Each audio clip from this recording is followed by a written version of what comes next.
A very good morning to you, Wazazi. I hope you are ready because I'm ready for you. Parenting Tuesday is now on, and we are continuing with our series we began a couple of weeks ago on issues help. So today we are saying help, my child is overweight. That's an issue that a lot of parents have to face in this generation.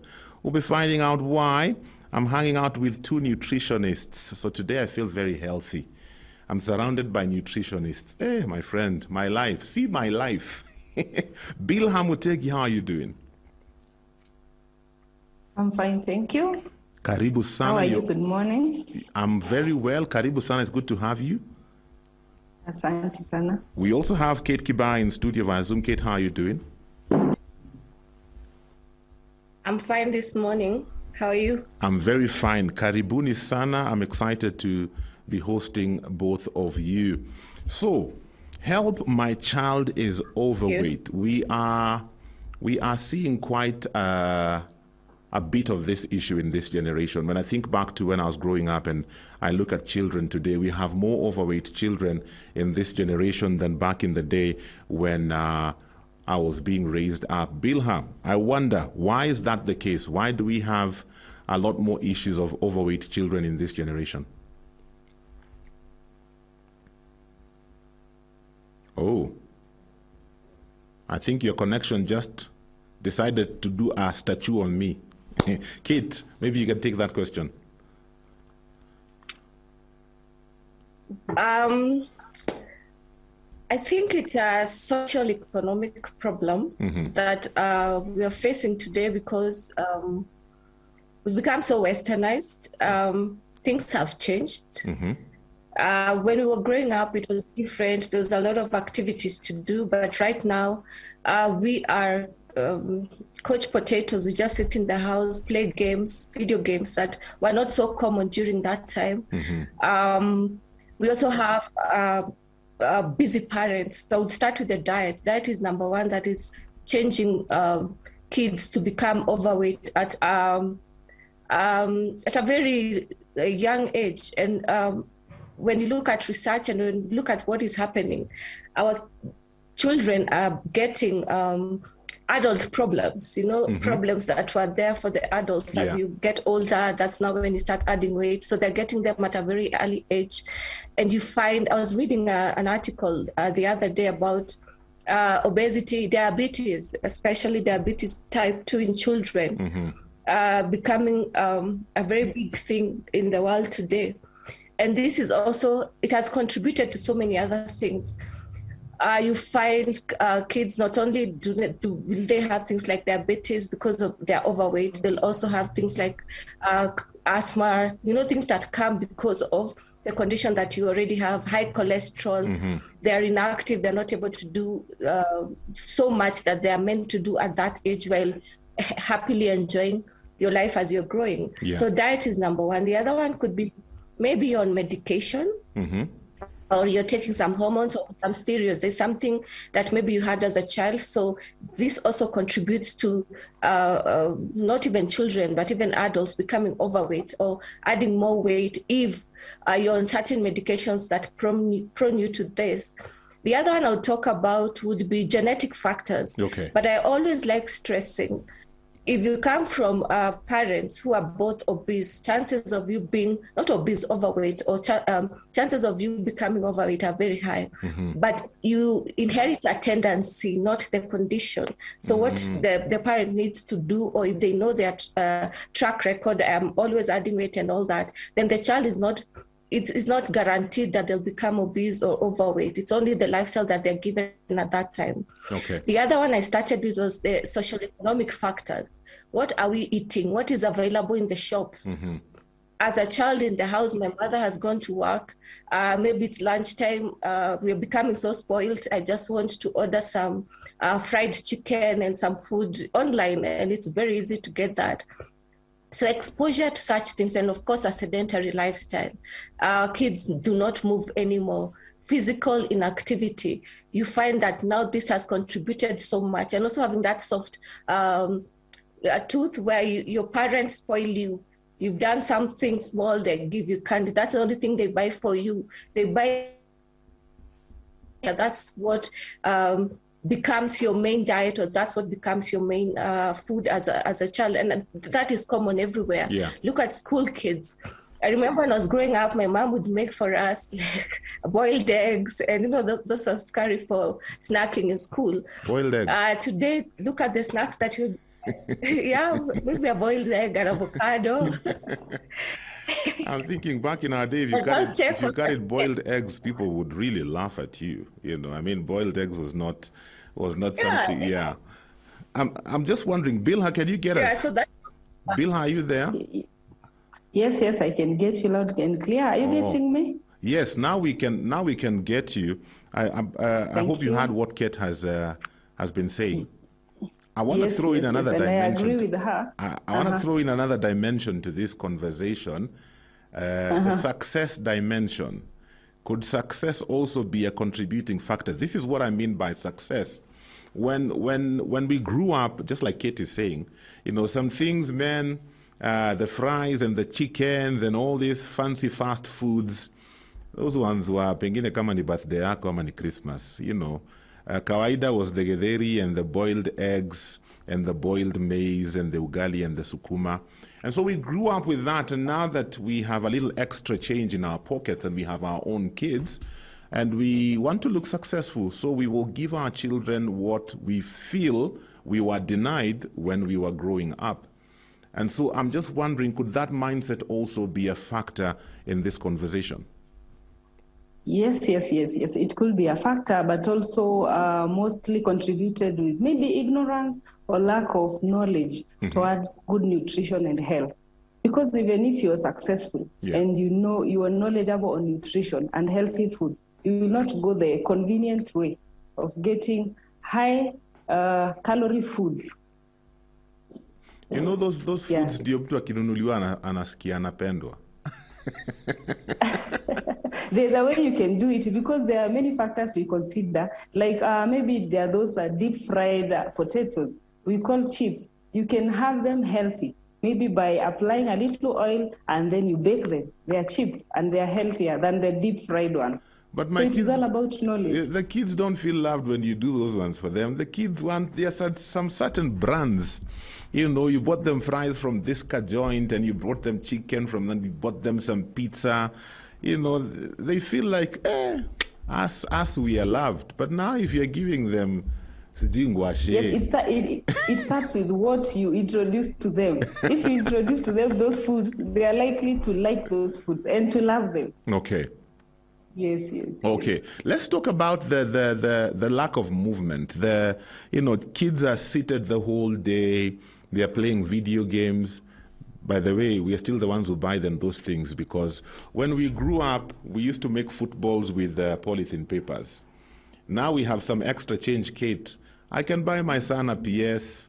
I can buy them a tablet. I can buy them what? When they are there playing those things, we feel like we've really made it in life. Yes. As you're saying, it is part of the success. So instead of allowing them to go out and play, we buy them those gadgets in their house and they use them. So it is good we try and let our kids go out and play physically. They be physically active. Okay. Kate, do you think, in your interaction with the people you help where nutrition is concerned, overweight, the issue of children being overweight, is it a concern that parents have, or is it just something we have come to accept? Kate, can you get me? Yeah, I think it's something we've come to accept. This is because that's how the lifestyle is. That's how it should. That's the only thing we know. Okay. Even as young parents, that's the only food you know. And I would also want to blame the parents a little bit, because we've also become lazy in a way. We've become so busy. We are the ones who are making these shortcuts for our children, because maybe we are not as strict, but that's what the society expects from us. And also this kids sitting down the whole day with their PlayStations, it's also because of the diet that they're eating. If you eat high calorie foods, foods that are high in sugar, fat, these deep fried foods, they even steal more energy out of you. So a child may want to play out, but do not have energy because of the unhealthy diet that is already at the table. So the child decides, I'd rather play, do my PlayStation or stay on the phone the whole day, which is like now the aim thing, just staying on the phone or playing games. I remember when my nephews or nieces visit, the first thing, oh, can we PlayStation? Yeah. Because that's the only thing they want. They don't want to do any activity outside. So I'd also say the food has contributed. So as parents, you reach a point where you do not know what to do. It has already happened. My child is obese. And the thing is that they're growing so big at a very high rate because of also the quality of the food. We have hormones in our foods. We have maybe even steroids in our foods. We have maybe GMOs. So all this put together, by the time the parent notices that my child is already obese, of course you can see this at birth. Yeah. Those the babies, you can tell, will become a little bit bigger than normal. But when they reach that level where they are big, maybe even the parent is struggling to lose weight themselves. Yeah. They have tried all their for so long, so they're like, oh, I cannot help myself, so it's very difficult also to help my child. But I know a lot of parents take their children for nutrition classes or is it consultation for them to be able to eat healthy. But when it does not start with the entire family, if the parents are not doing, maybe the other siblings are not doing, so you feel like you're the only one out. The child feels like it's also difficult for them. And lastly, an obese child, when you're growing overweight, you do not realize at that time. You're still a small baby, a young teenager enjoying life until it hits you that, by the way, I'm a little bit bigger than my friends, or it is not healthy for me to look like this. It is not healthy for me to be overweight at this time. So it hits them also at a later age. But these days I've realized they're getting it. For us, you'd know you are big when you are, I think, an adolescent in high school. Yeah. But right now in even primary school, they notice that I'm a little bit overweight because of body shaming. Your classmates will tell you that you're fat. Maybe even your parents will keep telling you that you're fat and try to deny you food, certain food, so that you lose weight. So it's a problem that is all around that needs to be sorted from the core. And parents, everyone needs to participate in it. Okay. Before we talk about solutions and how to solve this problem, we'll also talk about the effects, because for those who, there are those who say, they will outgrow it. I've had that before. Don't worry, they will outgrow it. They will outgrow it, and they grow, and they become teenagers, and they're still growing, and they become young adults, and they are way out there, and they're thinking, oh my goodness. So we'll look at some of the challenges that come with being overweight and what parents need to watch out for. If you have any questions for us today, 20316 is the SMS line. WhatsApp number is 0786 316 316. Bill, back to you. When it comes to children being overweight, what are the dangers if this is something that is not attended to? What are some of the dangers that they are open to? Okay. Thank you. Before I tackle the danger side, I'd like to give two definitions of our discussion today. Number one is a child. So maybe someone is asking, who is a child? Because we all know we are children of God. But in this context, I'll define a child as anyone below the age of 18. So from birth to before celebrating the 18th birthday, that person is a child. Yeah. That is the first definition I'd like to put across. The second one is the definition of overweight. What do we mean by overweight? We mean someone or a child, in our context today, a child who has a greater weight than their height and age. So as we are defining overweight, there are four things we consider. The gender of the child, is he male or is she female? So either male or female. Number two, it is the height. Number three is the weight. And number four is the age. So those four things are supposed to be considered before we say a child is overweight. And we have three categories. We have the underweight, we have the normal, and we have the overweight. So back to our discussion of the day. So what are the dangers of not correcting overweight in childhood? So because as we've said, Overweight can be brought about by a sedentary lifestyle, lack of physical exercise. And number two, a wrong diet. And the diet we've introduced to our children, it is the diet that they're going to eat in their lives. So the chances of them becoming small or normal as they age are very slim, because that is the habit they're going to continue in their lives. So if you don't change that, they're going to have a lot of body fat accumulation, which will lead to high cholesterol. And high cholesterol leads to high blood pressure, which is commonly known as pressure or hypertension in medical terms. So, and we have diabetes. There is also kidney problems, the renal issues. There is a fatty liver, infertility. Yes, and of course it affects later grow to be an adult. What about the social implications, Kate?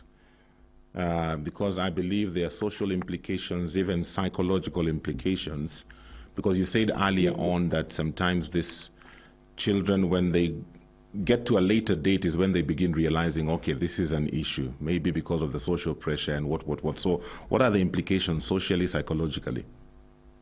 Yes, number one, I said low self-esteem. Of course, they'll have a very low self-esteem because they feel they do not belong to a group. Or they are bigger for their age and their height.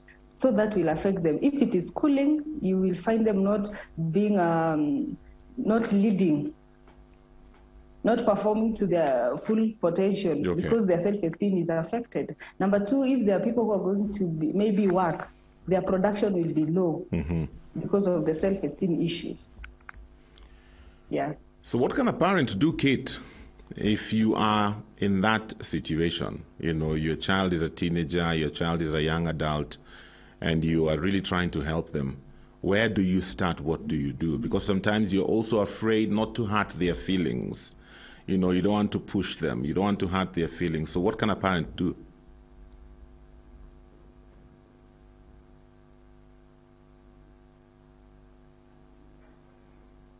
I think you're on mute. Yeah, I'm back. I think what a parent needs to do is to work with a group of people at the beginning, because there is need to be counseling. There is need for someone to learn their lifestyle and know where they need to start to change, because sometimes we may even advise right now, start eating high fiber foods, foods that are low in calories, start exercising, but it could become very difficult if you have been living like this all through.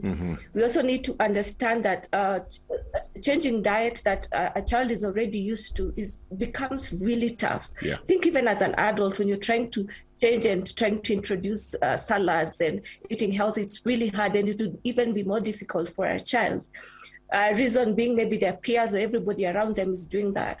So I would say they would start working with their physician or their nutritionist, or in a circle where there are a group of people who have the same goal of weight loss. And why this is important is that now the parents will understand which kind of foods or what is really causing this. Well, is it the medication? Is it all these reasons we've talked about? But mainly it's usually diet.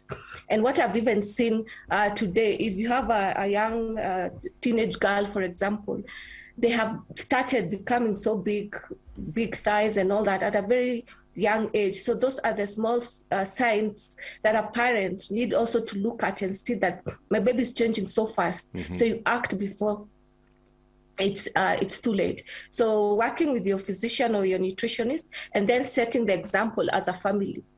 If there is stress in the family that could contribute to the child overeating, those are the things to stop. Shopping the right food when you go out there, trying to talk to your child and advising them or spoiling them, not the way we are spoiling them every day. And there needs to be, the parent also needs to learn that gap needs to be filled You cannot just tell someone we are starting to eat healthy, this is the food, but you've not filled the gap completely. So the child will either hide and start snacking, because it's very easy now to buy any snacks out there. Or the child also has a psychological problem. Maybe something had happened to them. It could be because of the social networks that you as a parent take your children.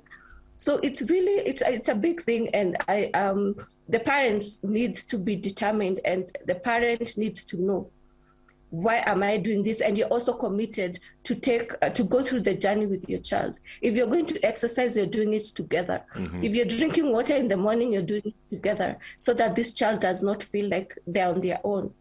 Okay. The other thing is also knowledge, information, reading a lot, and also working with the school where the child is. You know, all the factors that contribute to the child eating is what needs to be looked at, but it has to start from the top.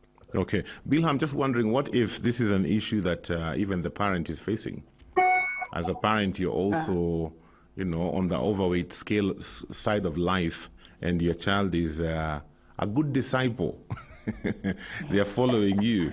And you're looking at your child and you're thinking, I don't want them to end up where I am because I know the problems I'm experiencing. So how do you navigate through such a situation? Very good. So the first thing to do is to start your wellness journey. That is your health journey together. See a nutritionist. Let them do the assessment for you and tell you where you are. Right now, we have machines that we use to check your body fat levels, so that you know how much fat you have. From there, we are able to know what kind of diet you need. Because this journey is not about losing weight, it's about being healthy. It is a wellness journey, a good health journey. So when you start from that point, it is easier for you to navigate through. And for the children, you cannot deprive them of food, because good nutrition is not deprivation of food, but it is basically eating right.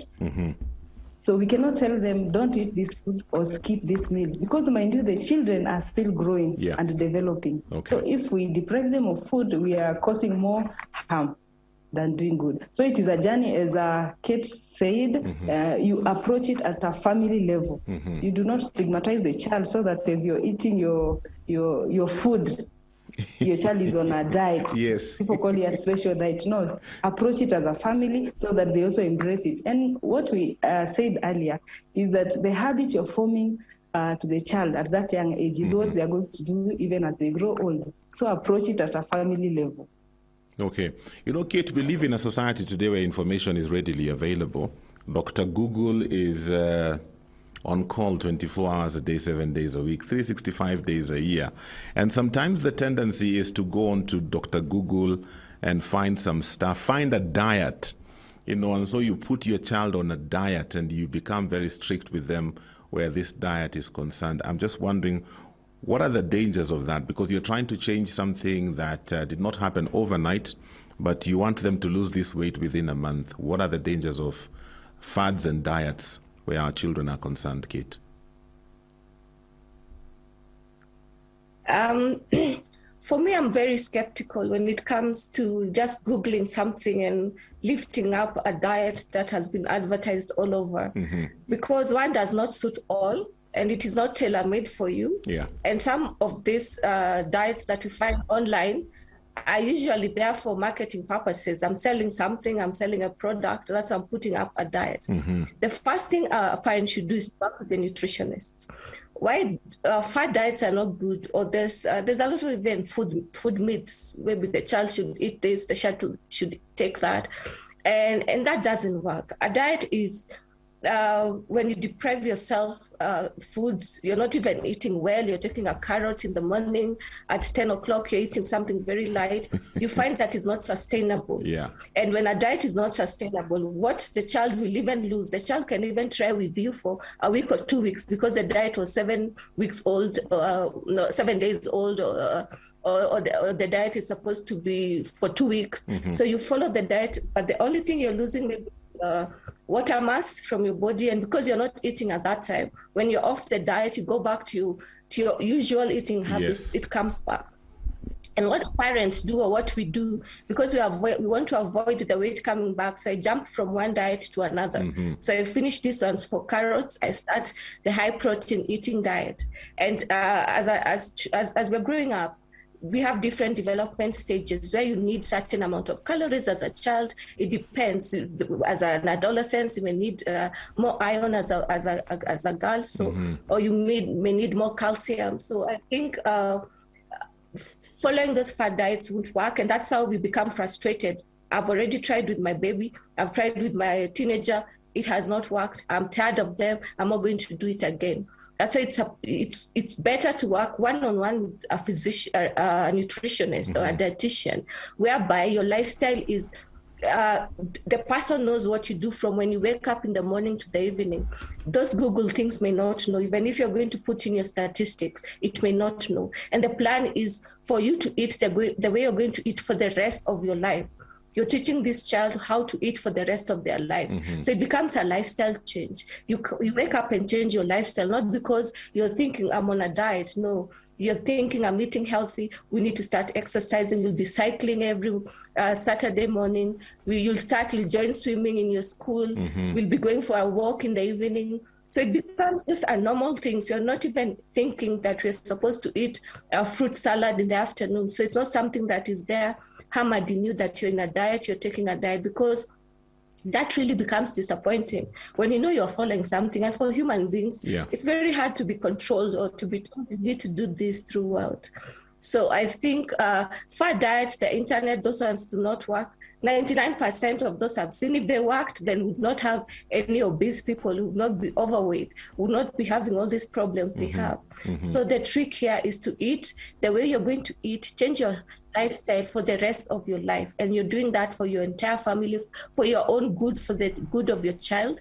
And it becomes easy. You do not even think about it. The way you wake up and go to work, or the way you wake up and go to school, is the same way you're waking up and eating health. Okay.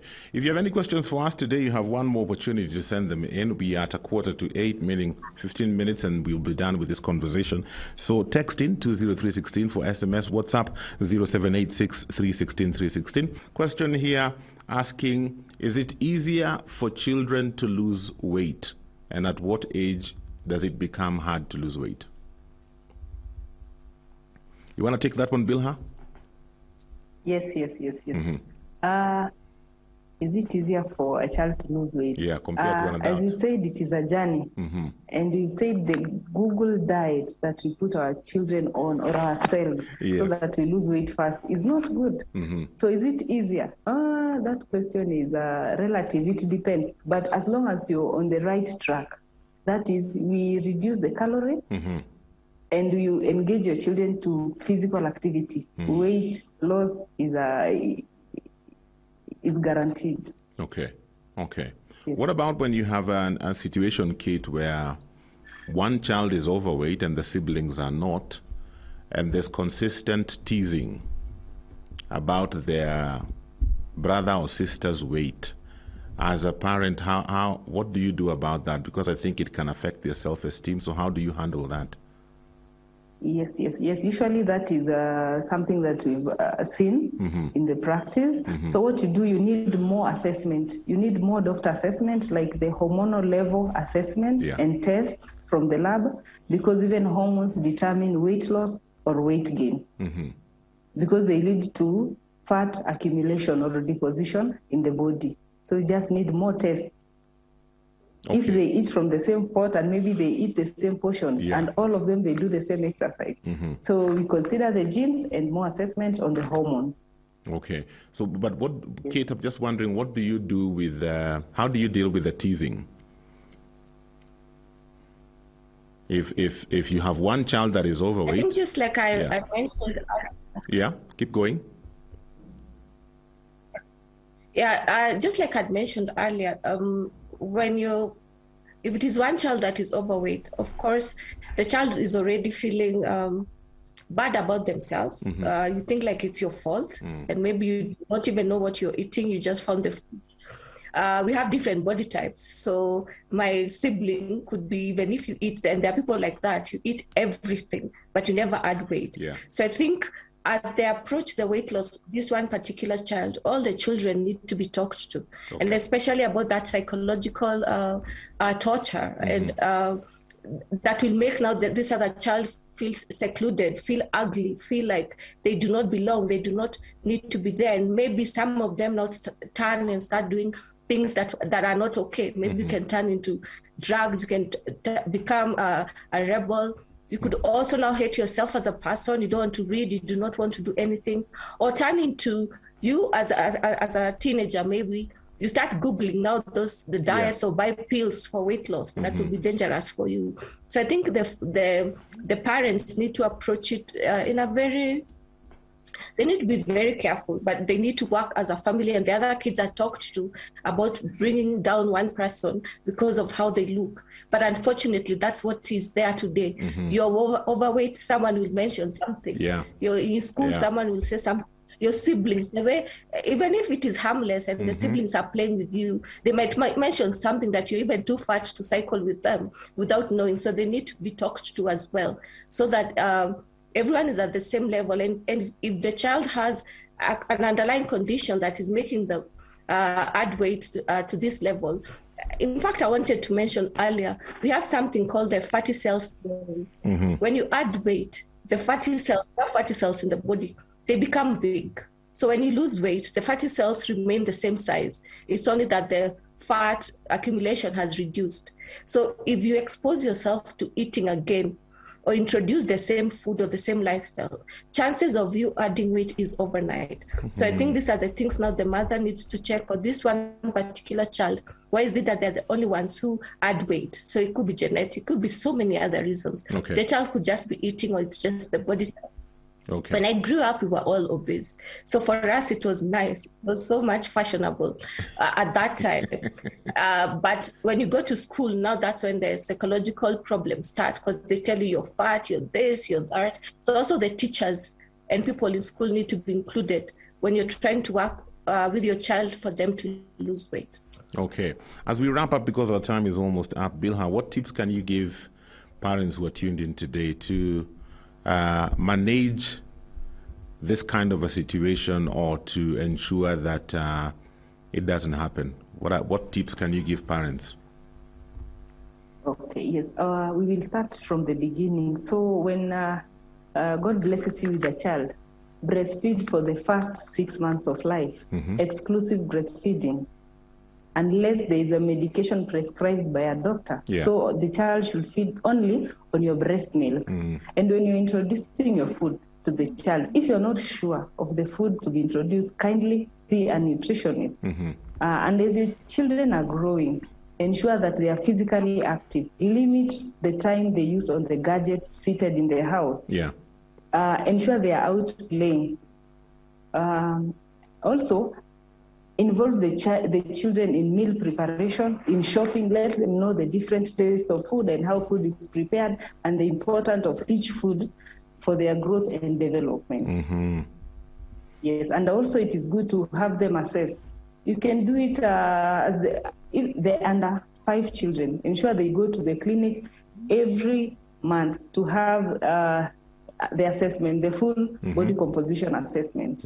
Yes, so that they know where they are. It is good to know where you start as you are in a journey. Yes. Anything to add to that, Kate? Yeah, I'm agreeing with Bill, everything she's saying, because I think assessment is very important. And not only that, the diet you're going to introduce to this child is the critical part. The physical activity, everything else, we are hoping that is manageable, because a child will also want to be outside, will also want to be somewhere. And you can include physical activities to this. But when it comes to diet, you need to work out meal plans, or work out foods that are high in fiber, low in calories. In fact, to cut the long story short, just go natural. Limit the processed foods that you're getting from the shop. Start with what you can see, your veggies, our traditional foods. In fact, we have so many options. We are still lucky. We have so many options. It's just that accessing these options has become kind of tough, depending on how busy you are, where you live, and what is sold in the shops. But you need to go out of your way. because your health is very important, you need to go out of your way, just like we go out of our way doing other things. We go out of our way when we are going for a function. We go out of our way when we are looking at other responsibilities around our lives. But when it comes to health, we are so lazy and we decide, it's too much going all the way to that place to buy the healthy foods that are available or cannot get. But today it is so easy. Go online, look for the healthiest option. Start with the kids. I like the way she has said, work out the meal, cook together, work out the meal plans together. Start educating your child the dangers of if they're not able to maintain a healthy weight when they're young, the dangers that will face them when they're older. It will even become extremely difficult to lose that weight and for them to feel like themselves again. So I would say it's not easy, but if you're determined, where there's a will, there's a way. There's a way. When you're determined, when you start, and you start small, even if you just walked once a week, start with walking just that once a week, and you added lettuce to your food just that first week. You start small so that you gradually introduce all of you to that new lifestyle, to that eating healthy, so that it becomes easier for everyone and it becomes easier for the child. And remember, the child is so psychologically stressed and all those things are happening. Why can I not look like this, my friend? Why can I not lose this weight? And you start hating yourself. So it's a journey that takes time, takes a while, but it can be changed. Nutrition and eating healthy is about what you give yourself, what you give the basic unit of life. And if you provide it with what it requires, with what is necessary, it really works very easy for you. Your body is fearfully and wonderfully created. Our organs work with what we provide for them. So weight loss will also be easy if it is followed in a strict way, but in a happy way. And you're also eating tasty foods, healthy foods. So you're not also eating foods that have no taste or anything, so that the child also enjoys them. Learn how to cook different recipes, learn how to introduce, like I was telling someone, you can make ndoma in the morning, like meatballs, ndomas. So they taste so good for the child. The child does not feel, oh, I'm missing on the sausages that I used to eat every day. So it's a combination of things. Ladies, unfortunately, my time is up. But thank you so much for making yourselves available for this conversation. Mubarikiwe sana. Thank you. Okay, parents, our time is up for today. Thank you so much for being a part of Parenting Tuesday. Until next week, have yourselves a great day. Thank you for watching. Remember, subscribe to our YouTube channel so that you can get notified whenever we upload new, fresh content every day. Stay tuned and enjoy fresh, uplifting content.